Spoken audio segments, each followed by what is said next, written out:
Okay, guys, welcome back to the final round. My name is Jake, obviously, and today we're going to get into some boxing. So first off, let's just talk about the. We're really only going to talk about two pretty big events today. That being right here, a massive card for women's boxing. It is Katie Taylor versus Amanda Serrano. For the third fight, as it says, for history, this is the first time ever that a full boxing card has been filled only by women. It is an all-women boxing card, and it's going to be MSG. Actually goes down in a couple hours in MSG today, Friday, July 11th. And it should be a really good card. There's a lot of good fights on the card. There's a lot of title fights. It really is one of the biggest women's boxing events that's ever been, and should be really interesting to watch. Of course, it is headlined by the main event, Katie Taylor versus Amanda Serrano. This is their third fight. Their first fight was in 2022. Katie Taylor won by split decision. I thought that Serrano had done enough to win the fight, but it was pretty close. And then they fought again last year on right before Mike Tyson fought Jake Paul on Netflix, and that fight was even better than their first fight, which it's also I'll get some backstory on Serrano in a little bit, but she was coming back up from freaking featherweight, so she fought great. They both did. They both fought great, and it was a really good fight. Unfortunately for Netflix, which this card will in America it will be on Netflix. So let's hope it doesn't do that again. But it was a great fight, and it was even better than the first fight. And I thought Serrano won this fight too, and Katie Taylor got the win again. In both fights, Katie Taylor has fought well, and she's had success. In the first fight, she really busted up her eye, like really bad. Or maybe this fight, I don't remember. But both fights, Serrano's eye's been screwed up, but she's been the far more active fighter in both fights. And when you get to trilogies like this, usually the person that won the first two is going to win the third. If they're split, it's kind of like 50-50, really, whoever's, really who's the better fighter on the time that they have their third fight. For this fight, it's kind of hard to go and look at because Katie Taylor is both women are in their mid-late 30s. Katie Taylor is 39. Amanda Serrano is 36. In terms of their careers, looking at it real quick, Katie Taylor is 24-1. She's 39 years old. Her one loss came to Chantel Cameron, I believe, 2 or 3 years ago, and then she avenged that win by getting titles back. So she was a long-time reigning women's lightweight champion. She had all the belts. She did go up to fight Chantel Cameron at super lightweight, where she lost her first fight. She then fought her again in a rematch and then won, and then got her titles. And that is when she had the second fight against Amanda Serrano. Now, their first fight was for Taylor's lightweight titles in 2022. And that first fight was at MSG. I honestly, I forget who the main event was for that card. It doesn't really matter. Honestly, thinking about it, it probably was Canelo or something. I'm not sure who exactly it was, but it was somebody like that. I'm not really sure who it was, but whatever.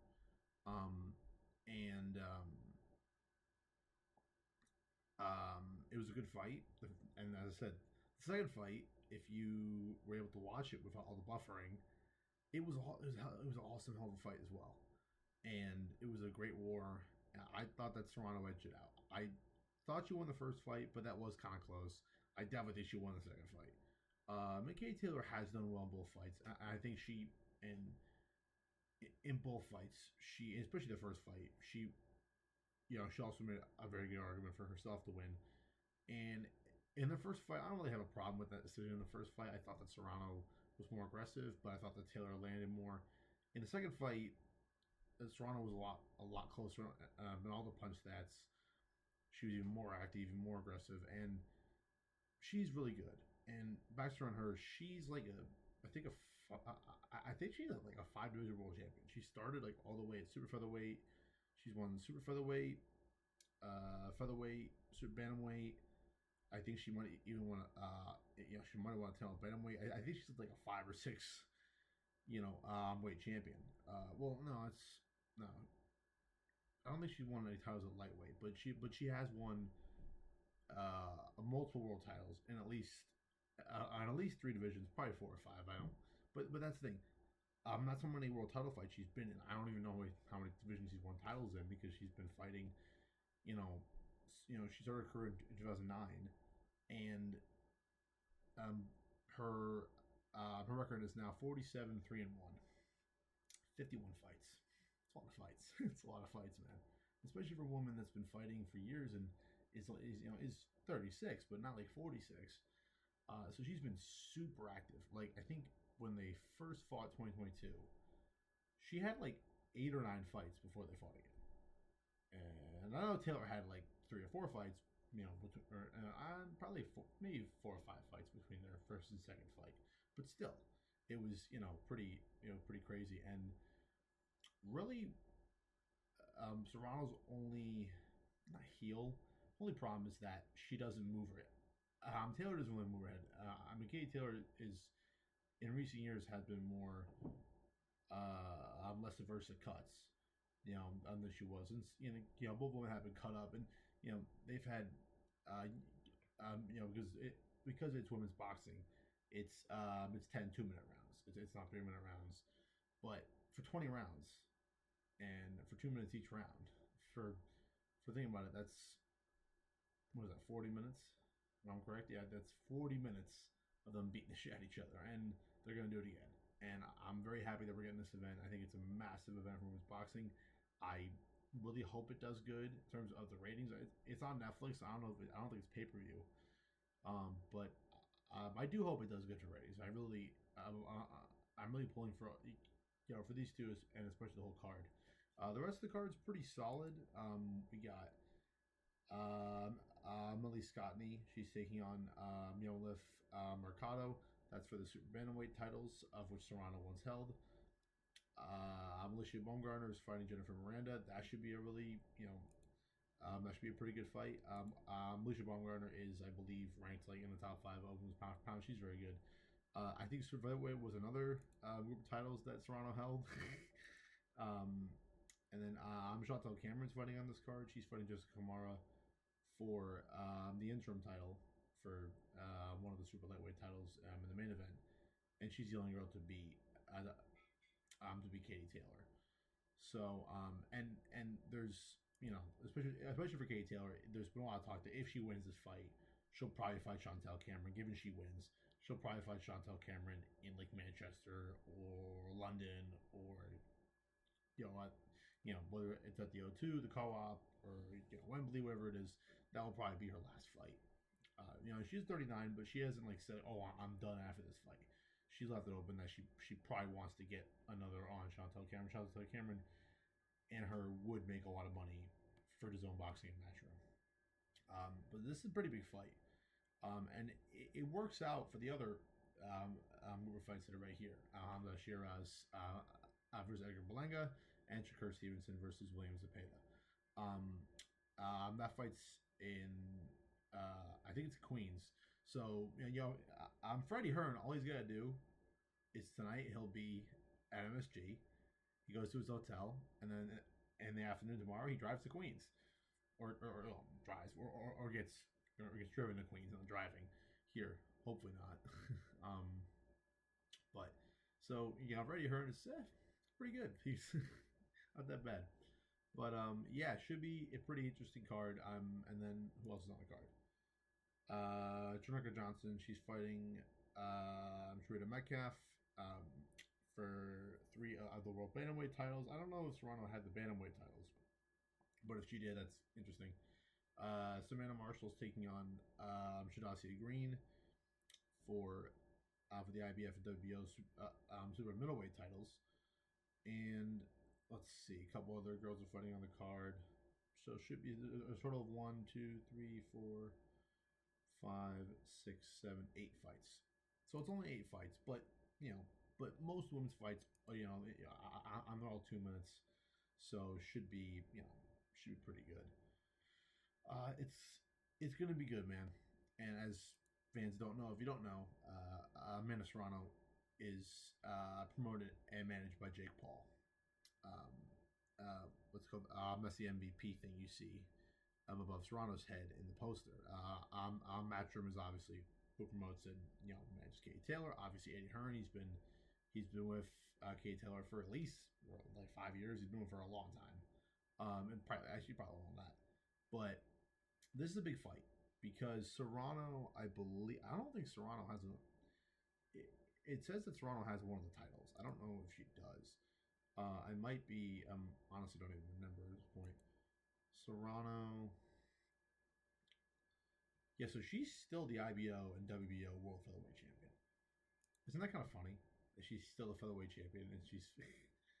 And I don't think the featherweights are fighting on this card, but she's still, she's still like a featherweight champion, and she's really good. And think about it, she came up for the first fight. She was already kind of. I think she had I don't know if she had fights at flyweight. I don't really recall, but she definitely had been coming up from like featherweights, featherweight, super bantam. And then when she lost the first time, she went back down to featherweight and had like 6-7 title defenses and whatever. And so she, even though she is probably, if you look at the face-offs and stuff, she is a little bigger than Katie Taylor. She is a little more slender in body, and she's someone that has to go. And in terms of the overall like her skills, she's not a power puncher. She's all about volume, pressure, which is really how you win in women's boxing. You have to be someone like Celeste Shields to really have you need to be someone like her to be one of the greatest women to ever fight, to really have that pop. And I think these two women in their 3 fights, I think they both submit. I think whoever wins this fight, I don't think it actually matters who wins this fight. I mean, if in terms of legacy, I think Serrano needs to win for legacy, because if she loses, she'll end her career with 3 losses to Katie Taylor. She'll be known as she'll be known as someone who I know she'll be known as someone who that what was I'm saying, someone it's going crazy out there. I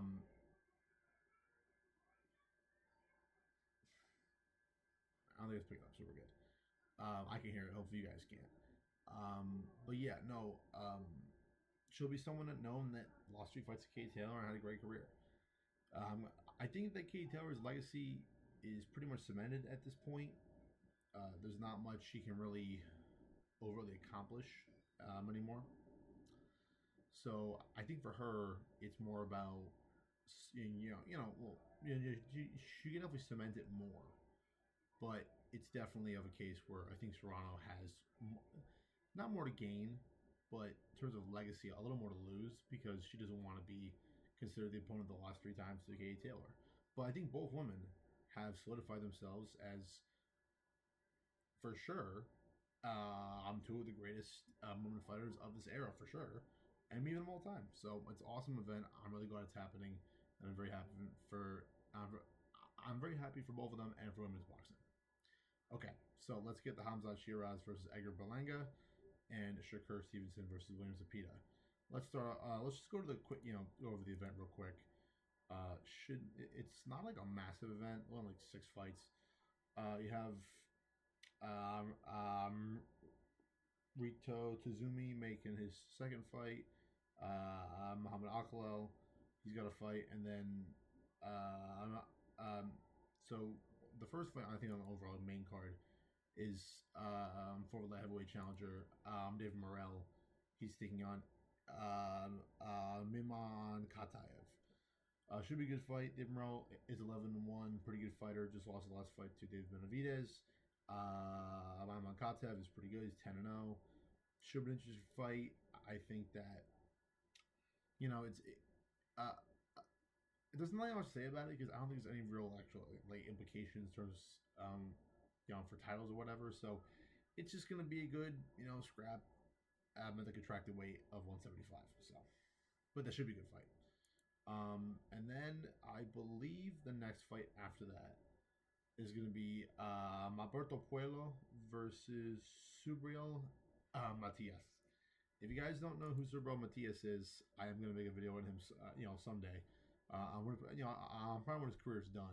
He's still in the midst of his career, and he's someone that, now, if you guys know who the a boxer Maxim Dadashev is, he's the one that was killed like 3 or 4 years ago after a fight. Matias is the guy that fought him, and he probably gave him brain damage that resulted in Dadashev's death. And so ever since then he's been viewed as this scary guy, and he's kind of his career's kind of floundered since then.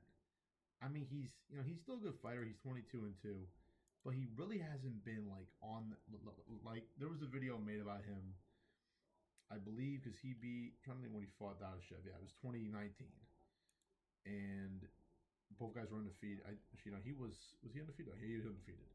Both guys were undefeated. It was really his biggest win at the time was beating Breedis Prescott, who's a very, very good fighter.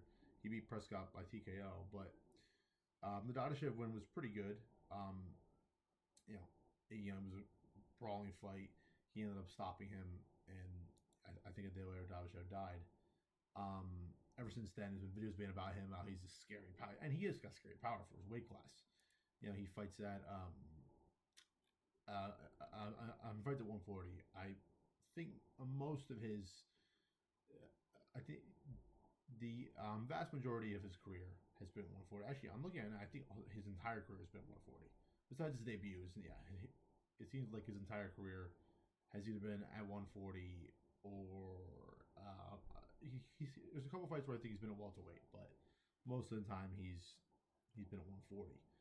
So he beats Dadashev, and then after one impressive win later, he then fought a guy named Petros Ananian, and Ananian fought good. It was a good fight. Matias lost by decision, but it wasn't a terrible fight. It wasn't terrible. So wasn't overly terrible. But he didn't fight great, and then he lost by decision. He then beat Malik Hawkins, a couple of guys. He got revenge on Ananyan. He finished him, and then he had a couple more wins, and then he won his first title in the fight after he fought a guy named Jeremias Nicholas Ponce, who many people thought was going to be this great fighter. He was a complete hype job. He got destroyed. And that fight he won the IBF super lightweight title.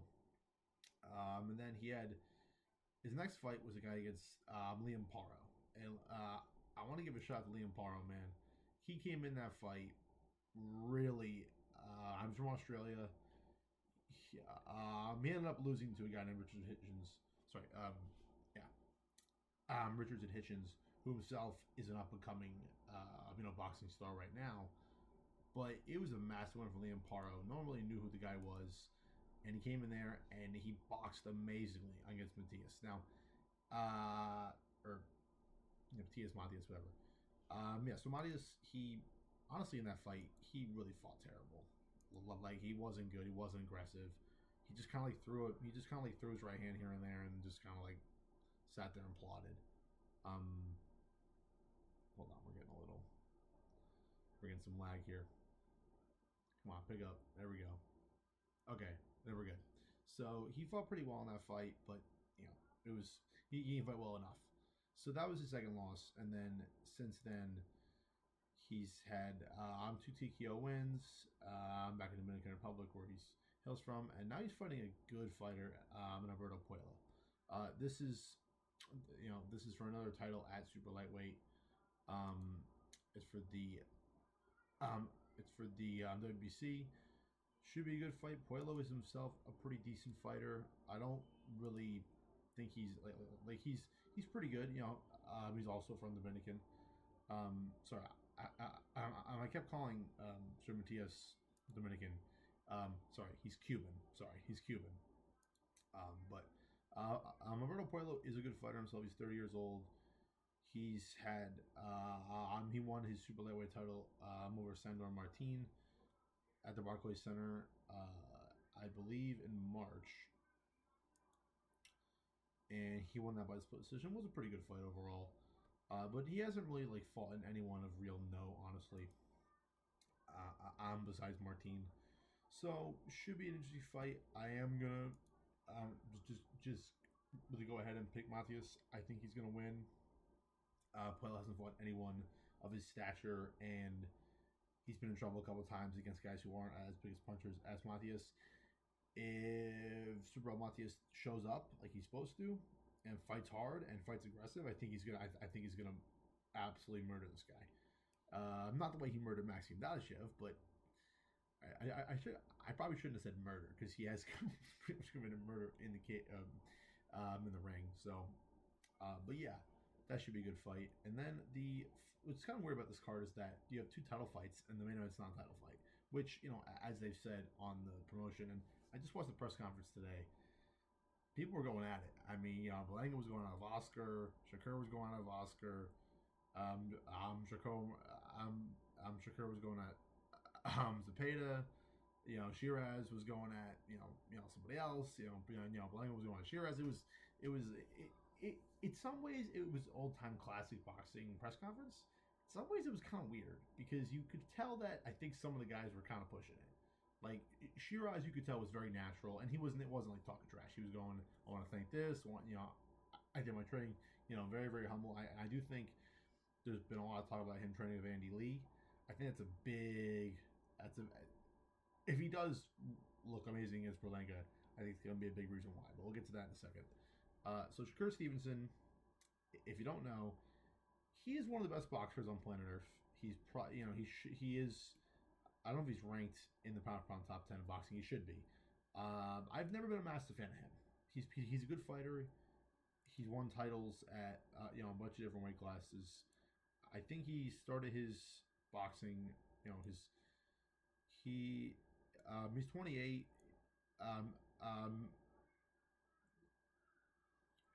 Former Olympian. He didn't really start his career like massively. What is going on with this thing? He didn't really start fighting great competition, but he worked his way up. And I believe his first big win was, against Mabuda Guevara, and it was a pretty big win. Guevara was a guy 27-4 at the time. Was a pretty solid fighter, and he beat him at the Prudential Center in Newark. Beat him by third round on my third round KO. And then I think about 3 months later, he got his first world title shot. Supposed to be against someone else, but he ended up fighting Joaquin Gonzalez. Gonzalez himself with 23-0. And Gonzalez has gone on to... He is, unfortunately for him, he has gone on and, he has gone on and he hasn't won much of his fights since then. But Joel Gonzalez, he fought Manuel Navarrete. He fought Isaac Dogbo. He fought Luis Alberto Lopez, who's a really good fighter. He's actually scheduled right now to fight Brandon Figueroa, which I think is actually going to be a really good fight. So he himself is not a slouch opponent. He is a good. I say he's a good fighter. Good solid fighter, and Stevenson won by decision. He got his first title fight. He then had another win by KO. He then beat Toka Khan Clary, who was a pretty good win for him. Got him by decision. He then, he had that win, won another decision. He then fought Jamel Herring, which was a pretty good fight, and that was for the WBO super featherweight title. Of course, his first title was at featherweight against Joe Gonzalez. Then he won the super featherweight title, won that by 12th round knockout. He then, and then I think by far one of the biggest fights of his career was when he fought Oscar Valdez in 2022, and this was actually a massive fight because Oscar Valdez had just beaten Miguel Berchelt, who was a longtime reigning champion, I believe, at super featherweight, or it was super featherweight, right? Yeah, and it was a really big deal. It really was a big deal. It was a unification fight between both guys, and it was actually not. I'm pretty sure that Valdez beat Burchell at featherweight. I'm not entirely sure. I may have been weight, but Oscar Valdez is a good fighter, man. And at this time, man, Oscar Valdez was kind of being viewed as like, okay, he's gonna get past Stevenson, and he's gonna dominate. And he was undefeated, 30-0. He had been, and in terms of like fights on a record, this is a it it stands to test as Shakur Stevenson's best opponent, and I don't think it's pretty debatable.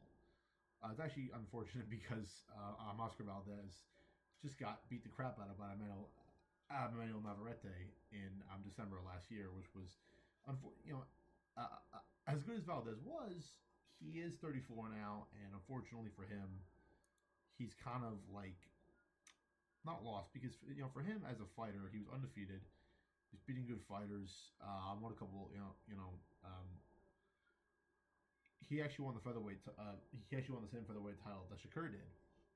Um, and he beat Scott Quigg, who's pretty good, featherweight champion. And he was actually a featherweight champion for a good time, but wasn't fighting big guys. He then goes up. He goes up and fights Miguel Burchell, who was 38-1 and really good. He then beat Ramzan Kosenkyo. He beat him by decision, and then obviously went up and fought,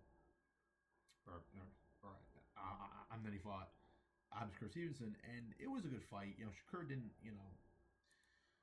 Shakur didn't punish him. He didn't like absolutely dominate him, but he won by decision. He was all clean of his shots. He was very defensively sound, and this is where everyone has been saying what they've been saying recently, that Shakur Stevenson might end up sort of becoming a one of those great defensive masters of a generation. Some were names like Pernell Whitaker, Nicolino Loche, obviously Floyd Mayweather, Guillermo Rigondeaux, Vasily Lomachenko, guys like that, defensive masters. And Shakur has the ability to do that. Because everyone said for years that Devin Haney was defensively sound, and it's actually not true. Devin Haney has good footwork. That's what made Devin Haney good when people liked him, not anymore. But the difference is Shakur is really a great boxer. He's a boxer puncher type guy who's really, really solid. And he's I don't think he's like, I'll be honest, I think he's very good. He just a pure boxing skill. He's a master. He's really good. He has a great jab. He moves his feet well. He slips pretty good. He has a tough guard to get through. His footwork is really good himself. He has great lateral movement. He is a great boxer. When someone says boxing move style, it's something like him. Or and everyone wants to say, Pernell Whitaker was not boxing move. Pernell Whitaker was Sweet Pea. He had his own style. It was unique to Sweet Pea. And it was sort of kind of like Wilfredo Benitez, where he would kind of just move, and then from big power back at you. But Shakur Stevenson fights in that kind of boxing move style, but he does have some. There's when he fought Oscar Valdez, a couple times I'm watching that, where I'm thinking, man, he's beating him up like Pernell Whitaker beat up Julio Cesar Chavez Sr., which in a fight he definitely should have won. It was a complete robbery, obviously, for the draw, but in similar ways, and it was really great to watch. He then defended his titles against Robson Canseco, beat him by decision. He had a couple, he beat a couple of decent guys, Yoshino, Mavadillo Santos. And then his last fight was, I was in the. What the hell? What's that? Sorry about that, guys. I was on the computer there for a second. He then fought Josh Padley in his last fight, and so back when he beat Mavadillo Santos in 2023, that's when he won his third title in his third weight class. Sorry, well, fourth title, whatever. And he beat him by decision. Then defended it and then defended it against Josh Padley. He had him down. He had him down 3 times in the ninth, and had was going through in the towel. So it was a good win. Honestly, I think it was only his 11th knockout. He's not a power puncher, and I'm not saying that Josh Padley's a bad fighter, but Josh Padley is not like a world class guy. Josh Padley is he's a typical kind. Listen, I'll just say this, man. There are so many guys in British boxing who will get a title shot like this, and then go back. They'll go back to that high domestic level, and they'll be great for 3 or 4 fights, or 10 or 20. So I think that's probably the case of what happened with Josh Padley. And for Shakur Stevenson, it was a pretty good win. It was I think it was his first knockout he had in at least 2 years. So it was a pretty big win for him. And listen to me, he's never come out and say I'm a power puncher. He's never come out and say I'm a power puncher. He did beat Jamal Herring by a TKO, but I think besides the time when he won the title against Joe Gonzalez in 2019, I think he's only had I think 1, 2, 3, 4 knockouts, which is it's not great, but it's most of his career he was winning decisions too. So he's not a knockout artist, and I think if he wins this fight, he will go to distance against William Zepeda. But man, I think that William Zepeda deserves some credit. He's good, man. He's 33-0. He's got a good record, but like most Mexican fighters, if you look at the bottom half of his resume, now if you look at Shakur's resume at the bottom, it's not world class guys, but it's mostly guys that wins, or with more wins than losses.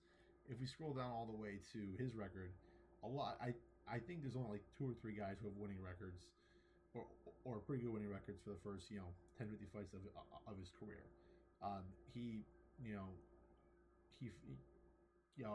For years, he's been a career lightweight his entire career, and there's really not any guy in here that's like a massive world type fighter. The only really big name on this list is Jojo Diaz. Jojo Diaz is, to be honest, he's actually one of my favorite fighters. I'm back around the COVID times because he was really good. I'm giving I think I will make a video about him. Probably a fighter profile video of him. He fought Tevin Farmer, who I'll also make a video about soon. He fought him and supposed to get beat, and then actually won a decision, which was really great for him. And he's a great fighter, man. But he really hasn't been at himself since 2021, and it was a good fight, man. Jojo fought good, but that was really the first kind of really big win for the first truly world class win for William Zepeda. And because at the time Jojo Diaz was, I believe, 32-2-1. It's a good record, man. It's good, a lot of good fights. And then really he didn't fight anybody amazing. He fought Maxie Hughes. He was okay. But obviously, his last 2 fights were against a guy who I mentioned, Tevin Farmer. I think Farmer was 33-6-1 when he fought him the first time, and then he was beat by split decision by Zepeda. And then they fought again in Cancun in, I believe, March, and he beat Farmer by decision again. And of course, Farmer just got beat in his last fight. But if you take out the 2 fights with Tevin Farmer, because here's the thing, man, Tevin Farmer he's a very good boxer. He's very good. He himself is more of a box and move guy. Now I don't think that Tevin Farmer, even his, this is not Tevin Farmer in his prime, but there was a time where, I will mention this, I'm going to make a fighter profile video about Tevin Farmer. There was a time where Tevin Farmer was viewed to be a future pound for pound guy. Not like ever been ranked, he was never going to be ranked as high as like 5 in the top 5, but he was getting some consideration. And then he fought Jojo Diaz, and then he lost, and then really ever since then he's been he's been kind of back and forth on the win streak, and losing a fight. So He's probably done because I think he might have retired after his last fight, honestly. But you know, if you look at this is not a fight where William Zepeda hasn't fought anybody good. He's only fought two guys good, unfortunately. Well, he's fought a couple decent guys. Maxie Hughes and one other guys, but he really hasn't fought anyone at world level besides Jojo Diaz and Tevin Farmer, who themselves I think when Zepeda fought my other guy, were either because of age or other reasons were not the best versions of themselves. So, but there's still big wins, and Tevin Farmer is someone who has a remotely similar style to Shakur Stevenson. There was a lot of talk for I think when Stevenson was at super featherweight, maybe featherweight. I think when Tevin Farmer made his home, that there was a lot of talk for years about Shakur Stevenson fighting Tevin Farmer. That was that was in discussions for a long time, for at least 2 or 3 years, and they never fought. And if they did, we would have that reference to look back on and say, okay, well, Shakur did this to Tevin Farmer, and Zepeda did this to him different time, but we unfortunately don't have that. I'm trying to find similar opponents. I don't think they actually have one as of now, but still. But overall, most of the opponents that Zepeda has fought in recent years aren't they're not bad fighters. They're just not like amazing world class guys. But still, I think it is important to to really note the fact that he's Chris Mannix. He has called Zepeda a absolute buzzsaw. And I agree. He fights like a buzzsaw. That's kind of how he beat Tevin Farmer both times. He kind of forced Tevin Farmer into kind of a kind of a backyard brawl, kind of standing shoving match. And in those kind of fights, he won. When he fought Jojo Diaz, Jojo Diaz made the mistake and tried to box him. He made the mistake. He should have stood there and brawled with him. I don't think he would have won anyway. But if you, I'm not trying to make Zepeda sound very generic, but he is similar to a lot of Mexican fighters, to where if you let him fight his fight and you let him be aggressive and you let him get going and get momentum, he's gonna be hard to stop. The thing is, I don't think Shakur will let him do that. I think Shakur is gonna really box and move well. I think he's gonna. This is not a fight that Shakur is definitely gonna win. He probably will win. He'll probably box well for 12 rounds. I hate to say this at most, and I hate to say this about Zepeda. He's gonna probably go on to be a very solid fighter for another 5 years. He's 29. Shakur's 28. If he loses this fight at 29, he'll be 33-1. He'll still be a good fighter, and I don't think he's gonna fall off a cliff or anything. But it definitely will be sort of a thing where, it will be sort of a thing where, okay, he lost Shakur Stevenson, but he's still pretty good. This will go probably down as one of Shakur's best wins. It obviously won't be as it will probably rank underneath Oscar Valdez and Jamel Herring, but any other fights below that, it will probably be around there. It's a big fight. Zepeda is good. He's 33-0. He has earned himself. There's been a lot of talk about how Zepeda wanted to fight 3 years ago. Shakur saying he didn't. Zepeda saying to him and Oscar, not Valdez, De La Hoya, how they wanted to fight. Shakur says, he says otherwise, but that's just typical press conference bullshit. What everyone says. I'm gonna go with Shakur Stevenson.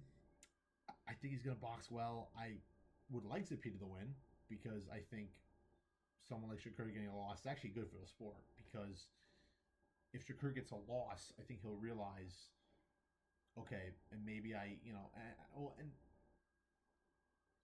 you might say, oh, that's actually not good for boxing. It actually is, because I'm the more action-packed fighter. I'm not saying listen to me. When I say Shakur is not action-packed, I'm not saying in a bad way. It's just his style he is a really good. He's a very good boxing move guy. He is, yeah. Does he have flashy flurries? Does he have spots where he throws absolute, rocket-like counters? Yeah, he does. But he's not like an exciting brawler. Now, if Zepeda wants to win the fight, that's what he has to make Shakur. He has to make sure he has to turn Shakur into that. He has to make sure, like, really, the overall key to giving a boxing move guy a tough fight is to do what so many guys have done to those guys for years. When Marcos Maidana fought Floyd Mayweather the first time, he just swung at him, and he missed pretty much every shot, but he just swung at Floyd, and because he swung at Floyd, and he took Floyd's counters pretty well early, he was able to get inside, and at times bully him in the clinch a little bit, push him back into the ropes and stuff like that. That's what Cotto tried to do, but a lot more technical. And I want to say this. I actually think the Miguel Cotto fight was the closest fight of Floyd's career. Maybe besides his fight against Jose Luis Castillo when he won the lightweight title, years ago. But besides that, I think his closest fight was his fight against Miguel Cotto. But going back to this fight, I think if Zepeda fights the way Marcos Maidana did against Floyd Mayweather, he'll have success and he might win 4 or 5 rounds, but he'll lose the fight because just kind of like standing there and swinging for the fences and just trying to, because people thought that Maidana had won the fight because he just kind of was swinging Floyd and was more aggressive, but Floyd was far more accurate. And I think if you're Zepeda, if it gets to a point around 6 or 7 where you're losing a lot, you have no choice. You do have to go to that and just start swinging, pushing forward, trying something. If I'm Zepeda, what I would do is I go to the body because and obviously it'd be hard to get to the body because Shakur Stevenson, even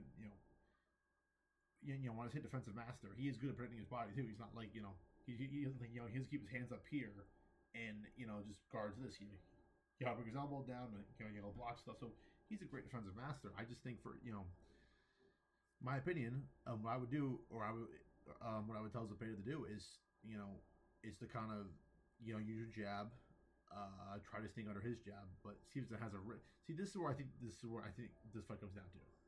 Shakur has a hell of a jab. He has a hell of a jab. It's really good. If Zepeda can find a way to to maybe duck inside it or take it well and move off the edge of it, if he can find a way to get past his jab and get in the mid-range inside and go to the body, Shakur might be in some trouble, but I don't think we'll get there. I think Shakur is going to box well for 12 rounds. I would be surprised if Zepeda gets finished. I would be shocked if Zepeda wins. I want him to win, but I'd be shocked if he wins this fight because Stevenson's a really, really good boxer, and he'll have to counter a lot tonight, and I think he will do a good job of that. So I'm going with Shakur Stevenson. All right. And in the main event, you got Hamzah Sheeraz versus Edgar Berlanga. This is a pretty big fight. This is a pretty big fight for a number of reasons. Number one, Edgar Berlanga, when he was coming up on top rank, most during COVID, he was having all these first round knockouts, and I watched several of them, whether live or whether highlights. Most of those guys are bums. When I say bums, I don't mean like guys are terrible, but most of them are low-level, mid-level domestic guys who, the most they're going to win is maybe an NABO, a mid-level title. And some of those guys might fight for world titles, but most of them won't. Most of them are decent boxers. They're okay. And Berlanga, he's kind of weird because he has gotten pushed. And I still don't know why he got the freaking Canelo fight. I still have no clue. And I don't want to be like graphic, but I don't know whose dick he sucked because he's a good fighter, but he was, in terms of like when he fought Canelo, there was a number of guys I'd rather see fight Canelo who are more deserving of fighting Canelo. Obviously number one is David Benavidez, but for Canelo, I don't think Canelo wanted to fight David Benavidez. I think the choosing of Berlanga's opponent was all Canelo because he was the only guy in the 12 to 15 big names around the 2 weight classes that he could have fought in. And it's funny, everyone says Berlanga's a natural 168er. He's had several fights at 160 in his career. He's had several fights at 168. It's not like he's been, he is, right. Let me just go check this because I'm pretty sure Berlanga has fought at 160. But now I feel like he hasn't. Yeah, okay. Yeah, so I'm looking at his career. He's had several fights. So his first 7, 8, 9 fights were all at 160. And he's mostly been at 168 for the last 3 or 4 years. But so for me, in terms of his, in terms of his career, he's pretty good. He's a pretty good puncher. His his first 16 fights were all first round KOs. If you're doing that in boxing, it is impressive, whether you're fighting cans or not. But to do it 16 times in the first round means that those 16 guys, most of them probably weren't anything great. Unfortunately, now if he was a heavyweight doing that, different story. Because like whether it's MMA, even more so, or boxing, on the overall heavyweight division, if you're getting that many knockouts over big guys, most of those guys aren't, they're not great, but most of them are probably decent to, be heavyweights, and first round knockouts are crazy. Shannon Briggs has like 33 of those, and that's unbelievable. Even back in the 90s, especially in the 90s when the most guys were actually decent. So for Berlanga, he's good. I think his record. I'm 23-1. He's 28. He's pretty good.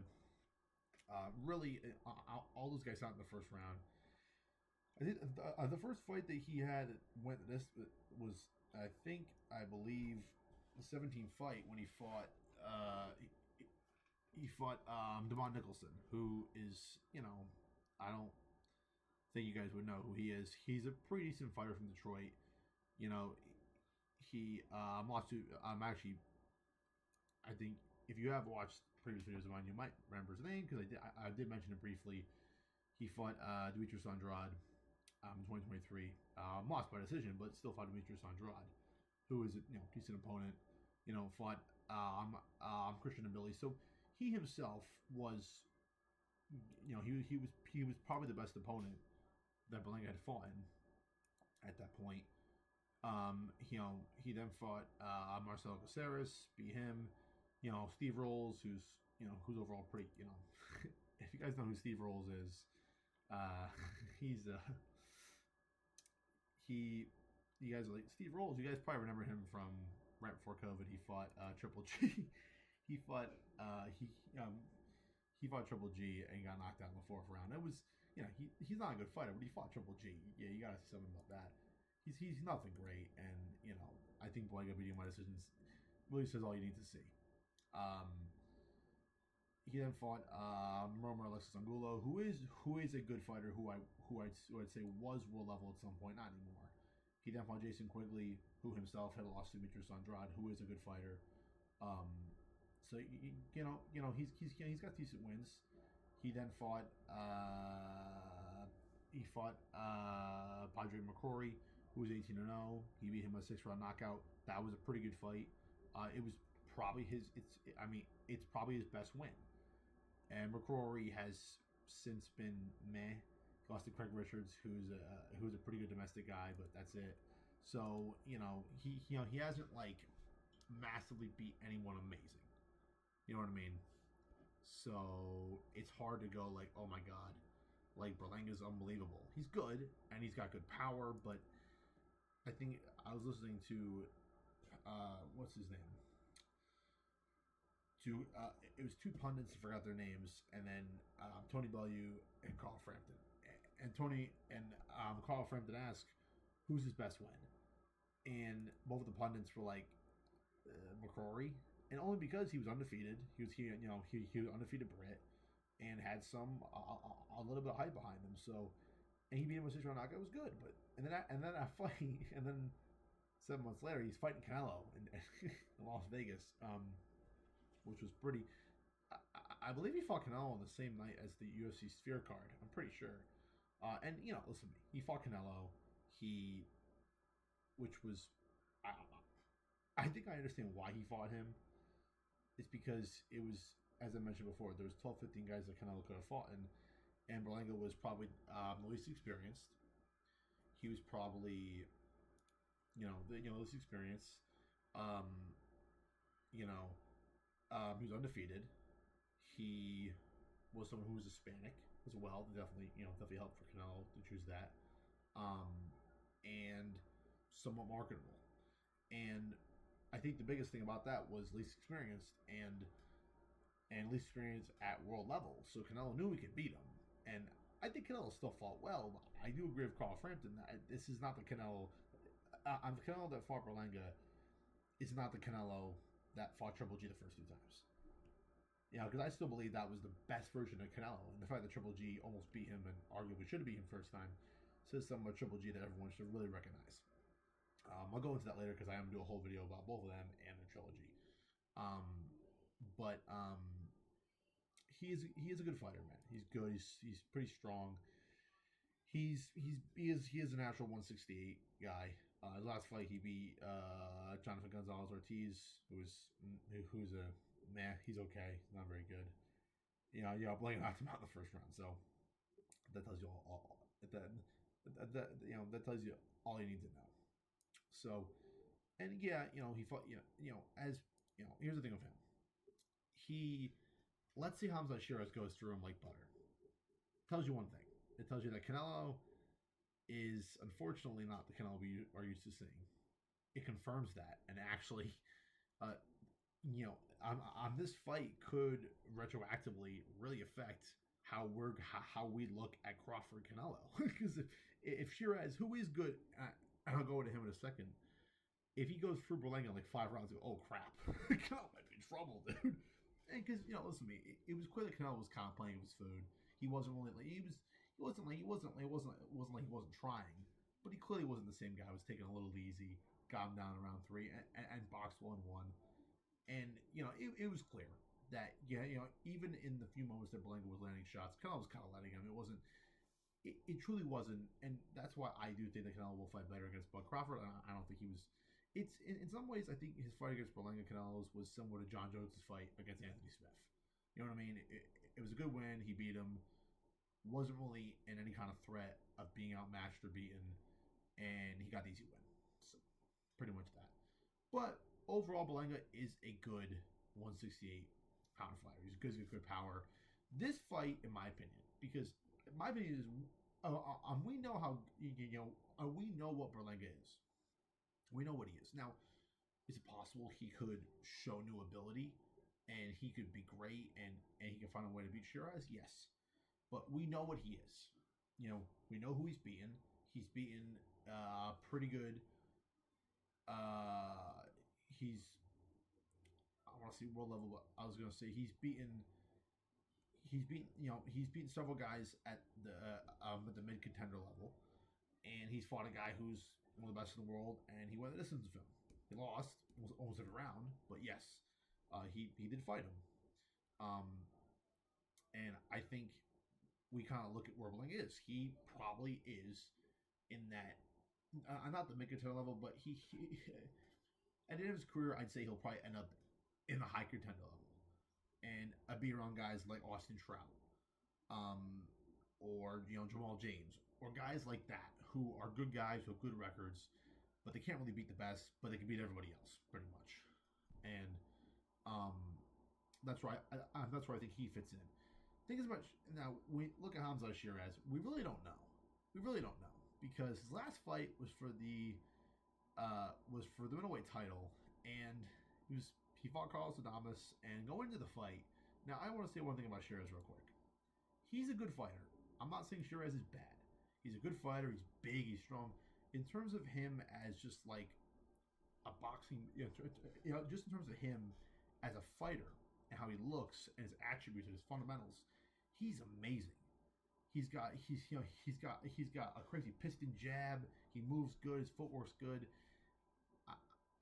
And for someone that's for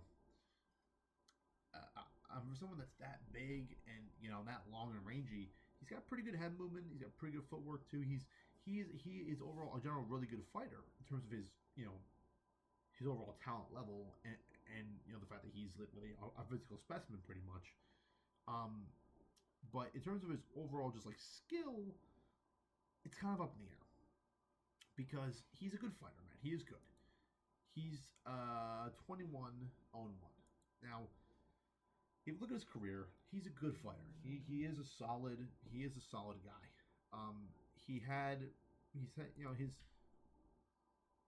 His overall rise has been decent. He hasn't fought anyone, early in his career, hasn't fought anyone great. Really, I think his first big win was when he won the I think it was when he defended his European Super Welterweight title when he fought Bradley Skeet. Good fight. He got the win by for TKO. He then fought. I think this. Really after that, his next big win was probably Liam Williams, who himself was really faded. But it was still that's for the Commonwealth middleweight title, and it was a pretty big deal. You know what I mean? It was a big win for him. And he beat him in the first round, but still, it wasn't like a massive opponent. Austin Williams, who he fought this next fight, is a pretty good fighter. I thought Austin Williams fought pretty overall, pretty well, honestly. Sheeraz went in there and he finished him in round 11. But it was a good fight. It was a good fight, and Sheeraz proved he got some ability. He then fought Tyler Denny. And when he fought Tyler Denny, when he beat,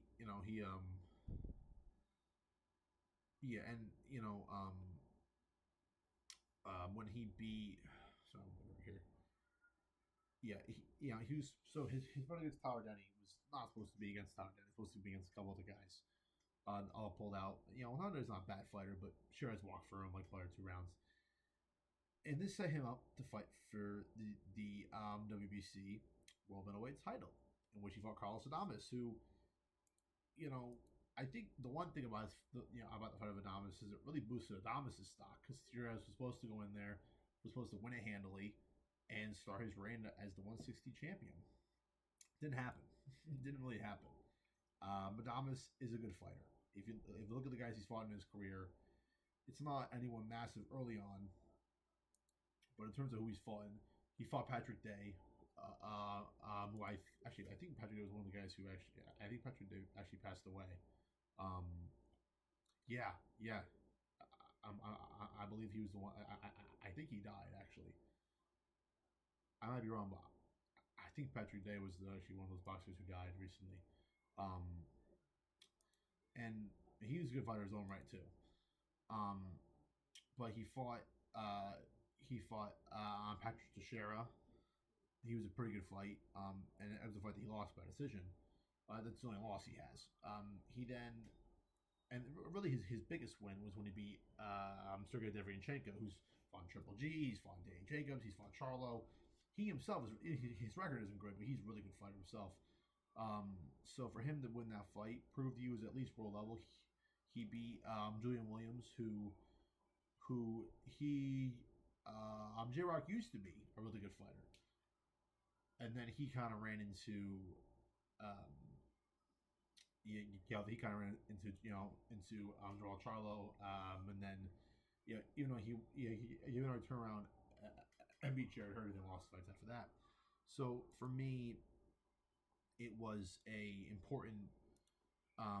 It was a pretty big win for Carlos Adames, and he ended up having another win after that, and then he fought Sheeraz. And really, this fight against Sheeraz, if you go back and watch the fight, if you look at what happened in the fight, if you're just scoring it, it's clear, man. It's clear. Hamzah Sheeraz lost the fight. It's clear. I mean, you can watch it 5 times. It was close. It's not like it was a complete it wasn't like Sheeraz lost every round. But one of the cards was, I believe, 118. I'm going to go out and let's look at the score of the cards. Because from what I remember, I was watching this fight on the Zone. And I believe if you watch it, I believe one judge scored it. 115, 114 for Sheeraz. Which is, it's really, I don't see that personally. And then the only judge who I think really got the fight right was Barry Lindenman, who scored at 118 to 110 for Adames, which is actually a little more lopsided than I think the fight actually was. I don't think that even if you are looking to more of an Adames bias, that you're gonna go, oh my god, Adames won by like 6 rounds. I don't think that's the case. Um, but I do think that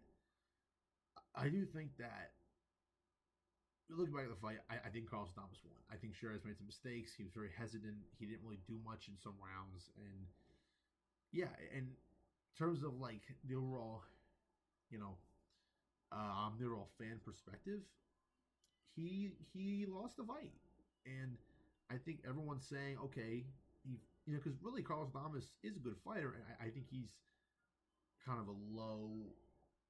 He's probably in the lower half of the world level, or at the very top of the high contender level. Probably more that second one, but he's not like Canelo. And here's the thing: I might actually believe that Edgar Berlanga is in a similar ranking to Carlos Adames, where I think he is probably at the high contender level. I think that if Berlanga and Carlos Adames fought, I think Carlos Adames would probably beat him by decision. It would be like a split decision and probably be like 7 rounds to 5. But I think that Adames would win, but it'd be close.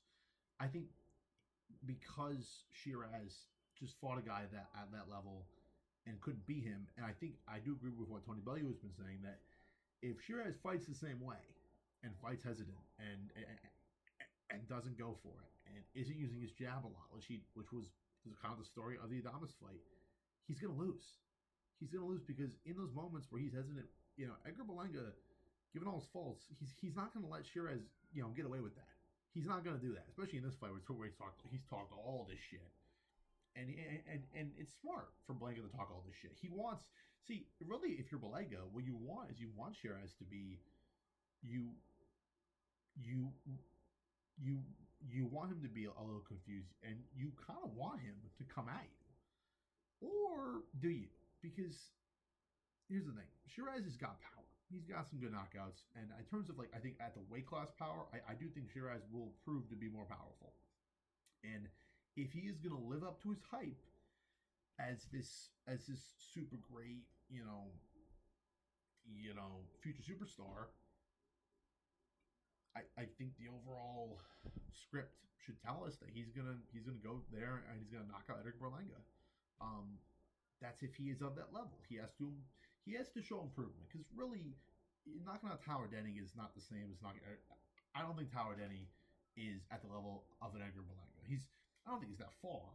So maybe Sheeraz does go in there and knock him out, but Sheeraz couldn't knock out Carlos Adames, and there's a reason behind that. And obviously, let's be honest, if that fight, I hate to be an asshole, but if that fight's not in Riyadh, I mean, come on, we all know that Sheeraz is not getting that decision. It was all. I don't want to put stuff on Shake Turkey, but clearly he was all right. Come on, guys, come on, you can't let my boy, because obviously Shake Turkey loves Sheeraz, obviously, so he's not going to let him lose. But it was a really close fight. I thought that most certainly Adames won. And I do think that if Sheeraz fights, even if more aggressively, the same way, I think that Berlanga could have success. Now, as I mentioned before, he's been training with Andy Lee, a very, very good prestigious coach. And I think, training with Andy Lee, I'm getting more comfortable at the weight class, because he's a big guy. He's a big guy. I mean, really, Hamzah Sheeraz, and he said this, he should be fighting at 175. That is truly the weight class I think that he'll finish at, and it'll be perfect for him. He started 154. The guy should never be. He's pretty tall. He's pretty big. He shouldn't be fighting 154, let alone 160.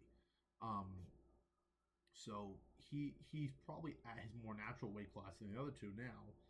And I think in terms of when they faced off, I'll just pull it up for you guys real quick. It's not one of those oh my god, Sheeraz isn't 50, he's not 50. Just gonna pull it up right now. Oh, that's not what I want. Okay, that's actually not what I thought I had. Never mind. Okay, never mind. I thought that I had a picture of them facing off. I actually only had one of Stevenson and Zepeda, but still. But yeah, no, I think it's going to be a good fight. I do hope that Edgar Berlanga really pushes Sheeraz, and I'd be okay if he beats Sheeraz, because I think Edgar Berlanga beating Sheeraz will not make him a household name, but I think will get people go, oh, this guy's pretty good. He fought Canelo, but he just beat this high-rising prospect. For Sheeraz, I think he has a lot. in terms of who has more to lose and who has more to gain. I think Sheeraz has more to lose and more to gain. I think for Berlanga, if he loses to a guy who's probably going to be, if he keeps living up to his hype, a really, really dominant fighter for a long time. If he wins, he beats a super hyped, potential superstar guy, and it's big. So Berlanga, yeah, it's good to win, but for Sheeraz, even though Berlanga will probably gain more in the short term from beating him, Sheeraz will gain more in the long term because proving that he can beat someone like Edgar Berlanga and beat him soundly will prove to everybody, okay, he's ready for world level. He's really ready for world level. Like, he's proven the stuff, all the flaws we saw in the Adamas fight. He's improved immensely, and he's starting to really come into his own. And I think that's what Hamzah Sheeraz. Now, if he loses a lot. He loses the fact that he's been talking about Canelo. Now he's been overtly pretty humble about it over the last couple weeks leading up to the fight. But still, he still made the case like he wants to fight the big guys. Well, to fight the big guys, you have to get past someone like Edgar Berlanga. And I think this is a really interesting fight. I am going to be excited to watch it. I do think that Hamzah Sheeraz will win if he's living up to hype. If he's living up to the hype, and he truly is, oh wow, I actually have the wrong one on here. I just realized I had the wrong poster for Taylor and Serrano. Whoops. Oh, was that the first one? That's the first one. All right, so this poster is when they first fought in 2022. My apologies. I was looking at that date. I'm like, that's not today, July 11th. That's going off the screen. Whoops. Sorry, guys. That was not great. that was not great. It's been up there for about an hour. Everyone's like, it's not April 30th. What are you talking about? So that fight is July 11th, and that's today. Whoops, my bad. It's so hard to find like online posters for fights. Like, it took me this one right here. This took me like 50 minutes to find it. Like, what the hell? But yeah, I think this card should be pretty good. This will be tomorrow, July 12th, in Queens, New York. I am gonna go with Hamzah Sheeraz. I think, as I said before, if he is as good as everyone's saying he's gonna be, as improved as everyone is saying he is, and he's gotten better of Andy Lee and the surroundings, and being more focused and being more determined, and maybe and I think there's a scenario where the trash talk that Edgar Berlanga has been saying about him has fueled him more. It could fight. It could. It does sometimes make fighters fight more off balance, but off balance. What's the word? What's the word I'm thinking of? Like, I'm not as composed. You know what I mean? And I think we'll see. I'm gonna go with Sheeraz, but I would like it if Berlanga knocked him out, because I always like when a British guy gets knocked out, because then you get to hear like 4 different British announcers go, "Oh dear, oh dear, oh dear, oh no," and they're just like absolutely dumbfounded, because and they don't say this, but most British pundits view their guys and all their great skills as the best guys in the world, and that's fair. In America, we don't really do that anymore. We did that in the 80s and 90s, and then the Klitschko's came around and beat everybody. So then we got to go, well, maybe we're not that good. The Klitschko's humbled America. They'll never really humble the British. Even though David Haye got his ass kicked, still. So that's going to do it, guys. I just wanted to give it's been well over an hour. But when I get talking about boxing, I just don't stop. So I hope it's been a good video. I hope you guys have enjoyed it. I'd be surprised if you have lasted this long and watched the whole video. I know my video quality is nowhere as good as Isaiah. I don't know if my voice has been sticking up. It's a shit show. I think I'm going to start recording on my other laptop, because it's on my Surface and it's not really doing too well. So I might have to switch things up a little bit, or get myself my own camera, or a whole different setup. We'll see. But that's going to be it for today, guys. July 12th, Berlanga, Sheeraz, Stevenson, Zepeda in Queens, New York. And then, as I mentioned before, Katie Taylor versus Amanda Serrano 3 tonight at MSG July 11th. And that should be it, guys. Go check out all of the videos. Isaiah just put up a video talking about the UFC Fight Night between Derek Lewis and Dallas Dusera. Just want to say one good thing about that card, though, as Isaiah mentioned on the video and on our prospect list shake-up, which you guys really should go check that out. That's that's our whole prospect list, which we've been working on for a long time. So please go watch that video. It's pretty good. I mean, as they got, we really got into about bringing Walter Walker and all that crap. I just want to say, I'll say this on the video now, just so so we have this documented on video. If Walter Walker does lose, I'm going to shove it on Isaiah's face for about a year and probably forever at some point, because he really was adamant that he should put him on the list. We can't put his other young guys. We have to put him above Tapavarici. And I'm like, okay, I'm gonna give up. So I got him. Please to God, Kennedy and Jegachu, I love you, brother. Knock this guy out, please. For me and everybody who has to listen to Isaiah about Walter freaking Walker. All right, guys, that's gonna do it. I'm Jake. Thank you for watching the final round, and we'll see you. Oh, and remember, the greatest fighters always leave it all in the final round. See you guys.